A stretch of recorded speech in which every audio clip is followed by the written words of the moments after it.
সারা দুনিয়ায় তো ছড়াই গেছিল, মরেই গেছিলাম।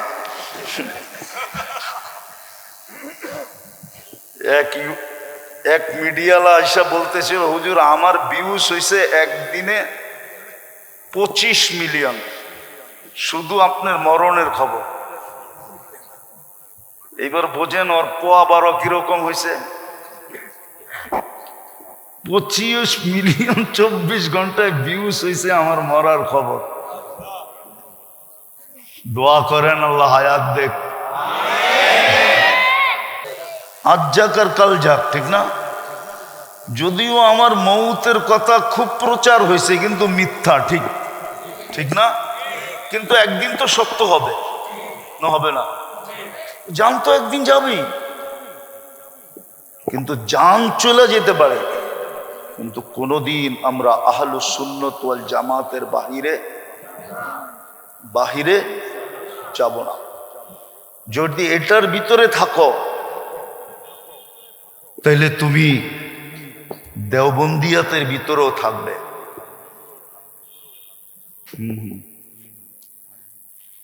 কথা বলতে মনে চায়, এই জন্য একটু বলতেছি, কষ্ট হোক আর যাই হোক।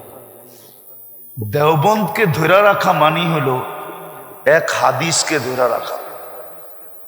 কি হাদিসে হয়েছে, আলাইকুম বিসুন্নতি ওয়া সুন্নাতিল খুলাফাইর রাশিদিন আল মাহদিয়িন। আল্লাহ রসুল বলে, আমার সুন্নত এবং খোলাফায়ে রাশিদিনের সুন্নতকে মজবুতির সাথে ধরে রাখো। আর আল্লাহ দারুল উলুম দেওবন্দ তৈরি করছেন এই 4 খোলাফার সন্তান দিয়া। কয়জনের খোলার সময় নেই, আমি নাম দিয়া মিলাই দিতে পারবো। এই 4 জনের সন্তান দিয়া আল্লাহ দারুল উলুম দেওবন্দ তৈরি করছেন। আবু বকর সিদ্দিক রাদিয়াল্লাহু তাআলা আনহুর সন্তান, ওমর রাদিয়াল্লাহু তাআলা আনহুর সন্তান, ওসমান রাদিয়াল্লাহু তাআলা আনহুর সন্তান, আর আলী রাদিয়াল্লাহু তাআলা আনহুর সন্তান। এই জন্য তো শিব্বির আহমদ ওসমানী, এই জন্য তো হোসাইন আহমদ মাদানী। বাকি 2টা শোনায়া দিলাম, বাকি 2টা পরে শোনায়া দিব মনে। এই 4 জনের সন্তান দিয়া আল্লাহ দারুল উলুম দেওবন্দকে তৈরি করছেন। যে আহলে সুন্নতুল জামাতকে আঁকড়ায় ধরে রাখবে সে দেওবন্দকেও ধরে রাখবে, আর আহলে সুন্নতুল জামাতকে ধরবে না সে দেওবন্দকেও ধরবে না। আচ্ছা, আরেকটা কথা মনে উঠল, অনেক সময় আমাদের সমাজে দেখা যায় যে ইমাম বুখারী রহমতুল্লাহ আলাইকে এত উপরে উঠায় যে অন্য অন্য ইমামদেরকে পায়ের নিচে নেওয়া যায়। কি মনে হয় বুঝাইতে পারলাম না? ইমাম বুখারীকে এত উপরে উঠায় অন্য অন্য ইমামদেরকে পায়ের নিচে নেওয়া যায়। অথচ একটাই দেখাই, আবু হানিফা রহমতুল্লাহ আলাইহির জন্ম 80 হিজরিতে। কত? ওনার এন্তেকাল 150 হিজরিতে। আর 150 হিজরি পর্যন্ত সাহাবাদের দৌড়, ঠিক আছে? আরো 44 বছর যোগ করেন, কত হবে? 194 হিজরিতে ইমাম বুখারী রহমতুল্লাহ আলাইহির জন্ম। আবু হানিফা রহমতুল্লাহ আলাইহির মৌতেরও 44 বছর পরে জন্ম। কার? ইমাম বুখারী রহমতুল্লাহ আলাইহি। যে 44 বছর আগে মারা গেছে, ইমাম তিরমিজি রহমতুল্লাহ আলাইহির কথা মতো, যে আমার চেয়ে যে বয়সে একদিন বড় সে আমার চেয়ে বেশি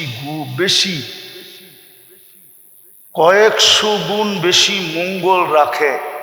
বলছে কেন? বলছে সে আল্লাহর রসুলের জমানার আমার থেকে একদিন আগে। অথচ আবু হানিফা রহমতুল্লাহ আলাইহি পুরা সাহাবাদের জামানা পাইছে। আর একটা মজার খবর শোনামু, শেষ হাদিস যেটা পড়লো আশকাব, যেটা আশকাব, কি রাবির নাম কি? আহমদ ইবনে আশকাব। ইনি আবু হানিফা রহমতুল্লাহ আলাইহির ছাত্রর ছাত্র, ইনি কুফি। ইনি কি? ইমাম বুখারী রহমতুল্লাহ আলাইহির শেষ হাদিসও আনছেন আবু হানিফা রহমতুল্লাহ আলাইহির ছাত্রের ছাত্রের থেকে। আবার বুখারীর যে প্রথম হাদিস, এই ইন্নামাল আমালু বিন্নিয়াত, এই প্রথম রাবিও হুমায়দি, এই হুমায়দিও আবু হানিফা রহমতুল্লাহ আলাইহির ছাত্রর ছাত্র। আমি আসমাউর রিজালের উপরে তকরির করতে চাইতেছি না, কেন এখন মহলই নেই, ছেলেদের ভিতরে এতটুকু যোগ্যতাই নাই।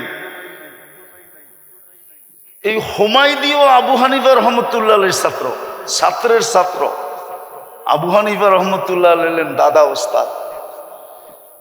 যারা বলে যে ইমাম বুখারী রহমতুল্লাহ আলাইহি আবু হানিফার উপরে আঙ্গুল উঠাইছেন, আবু হানিফা রহমতুল্লাহ আলাইহি আমাদের মতো বেয়াদব ছিলেন না।